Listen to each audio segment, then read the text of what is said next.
Hello friends, welcome back to my channel once again. Radhe Radhe आप सभी को। मैं आपको बता दूं, वृंदावन में हमारे पूज्य प्रेमानंद जी महाराज की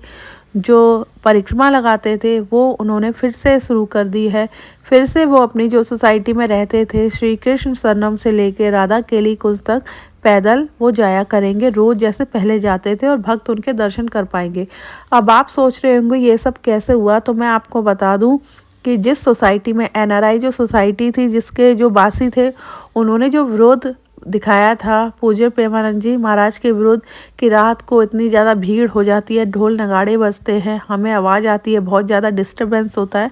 और उनके ऐसा करने पे, विरोध करने पे पूज्य प्रेमानंद जी महाराज ने कहा कि हम कभी नहीं चाहेंगे कि हमारी वजह से किसी को दुख हो, और स्पेशली ब्रजवासियों को, क्योंकि उन्होंने कहा ब्रजवासियों को पूजते हैं, वो हमारे लिए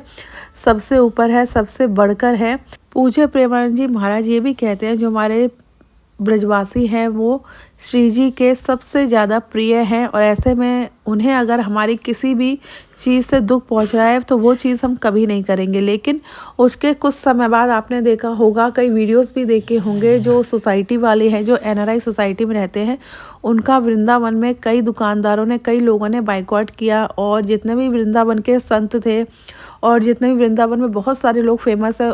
जैसे कोई भी यूट्यूबर हो गए या किसी के भी इंस्टाग्राम पे फॉलोवर, सब ने अपने अपनी प्रतिक्रिया दी, और सब ने यही कहा कि बहुत सौभाग्य से हमें ऐसे संतों के दर्शन हो पाते थे जो इन लोगों के ऐसा करने से बंद हो गए।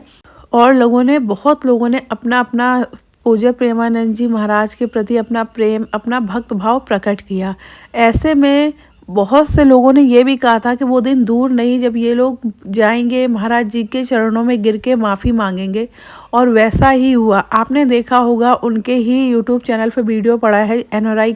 सोसाइटी के जो प्रेसिडेंट हैं वो गए थे, उन्होंने जाके महाराज जी से माफ़ी मांगी। उन्होंने कहा मैं खुद प्रतिदिन आपके दर्शन करता हूँ, वहाँ के कुछ निवासी हैं उन्होंने ऐसा किया है, आप कृपया करके अपनी यात्रा फिर से प्रारंभ करें। उसके बाद कुछ ब्रजवासी फिर से पहुँचे थे महाराज जी के जो एकांतिक वार्तालाप होती है उसमें, महाराज जी के से जाके उन्होंने विनती की बहुत ज़्यादा कि हम लोग ब्रजवासी हैं, हम चाहते हैं आप अपनी जो ये रोज़ जो आप अपनी परिक्रमा करते हैं वो फिर से शुरू कर दें। ऐसे में बहुत से भक्त ऐसे हैं जो आपके दर्शन के लिए रोते हैं, दर्शन के लिए रात को 11 बजे से आके यहाँ पे लाइन में लगे रहते हैं, चाहे कितनी भी सर्दी हो, कितनी भी गर्मी हो, इवन बारिश हो, धूप हो, छाँव हो, लगता है हम वृंदावन गए नहीं। और जब हमें पता लगा कि उन्होंने अपनी जो परिक्रमा है वो बंद कर दी है, अब से परिक्रमा अनिश्चित काल के लिए टाल दी गई है, तब से ऐसा लग रहा था कि वृंदावन में कुछ अधूरा सा है, हम जाएंगे, क्योंकि अब ऐसा लगता है कि हमारा वृंदावन पूज्य प्रेमानंद जी महाराज के बिना पूरा हो ही नहीं सकता। वहाँ जाते हैं, कभी कभी ऐसा भी होता है कि हम वृंदावन जाते हैं एक दिन के लिए, एक रात के लिए, और महाराज जी के दर्शन नहीं भी करते हैं, लेकिन फिर भी लगता है कि हाँ महाराज जी रात को, कि चलो आज महाराज जी परिक्रमा कर रहे होंगे, हम नहीं जा पाए, और भक्तों ने तो दर्शन किए ही होंगे। मैं आप लोगों से बस यही कहना चाहती हूँ, जो भी भक्त हैं जो महाराज जी के दर्शन करना चाहते हैं, जिनको वाकई बड़ा दुख हुआ था, क्योंकि कई लोग मैसेज भी कर रहे थे, मुझसे पूछ भी रहे थे क्या महाराज जी के दर्शन हम कभी नहीं होंगे।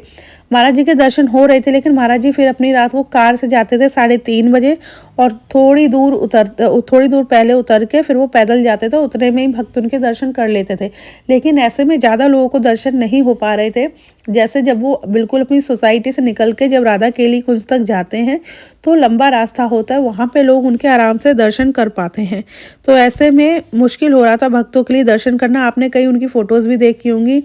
जो वो राधा केली कुंज के लिए जब हम अंदर जाते हैं गली में, वहाँ पे जो घर बना है उसके ऊपर से भी महाराज जी ने भक्तों को दर्शन दिए हैं दिन में, सुबह के समय, क्योंकि भक्त लोग बाहर भीड़ लगा के खड़े थे कि हमें महाराज जी की एक ही झलक दिख जाए, लेकिन हमें बस महाराज जी के दर्शन हो जाए, ऐसा भाव था।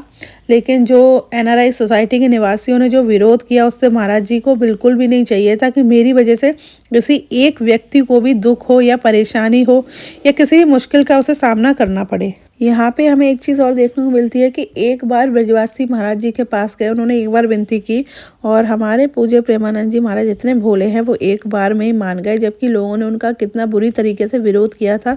कई लोग आज भी हैं जो विरोध करते हैं, जो गलत चीज़ बोलते हैं, लेकिन आजकल बहुत से ऐसे भक्त हैं जो पूज्य प्रेमानंद जी महाराज के लिए दर्शन करने आते हैं, दर्शन करते समय रोते हैं, उनके अपने अपने भाव व्यक्त करते हैं, सबके अपने अपने अलग अलग भाव हैं उनको लेके।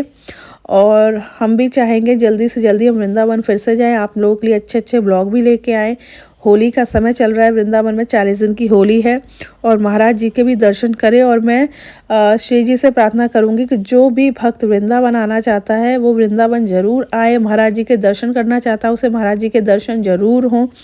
और जब आप महाराज जी के दर्शन करने जाएं और महाराज जी की जब कहते हैं नज़र आप पे पड़ती है तो वो जो फील होता है वो तो मैं आपको बता ही नहीं सकती। इतने लाखों लोग, हज़ारों लोग में जब महाराज जी की नज़र आप पे पड़ती है, वो जो अनुभव है वो तो शब्दों में आप व्यक्त कर ही नहीं सकते। तो बस मेरी यही प्रार्थना है श्री जी से कि जैसे हमें दर्शन हुए, बाकी सब भक्त जो दर्शन करना चाहते हैं उन्हें भी दर्शन हो, वो भी वृंदावन जाएं, उन्हें भी महाराज जी के, बिहारी जी के, सबके दर्शन हो। तो ये था मेरा ब्लॉग। आई होप आपको पसंद आया होगा। आपको मेरा ये ब्लॉग पसंद आए तो मेरे चैनल को लाइक, सब्सक्राइब, शेयर करना ना भूलें। आपसे मिलेंगे अपने नेक्स्ट ब्लॉग में। अभी के लिए राधे राधे।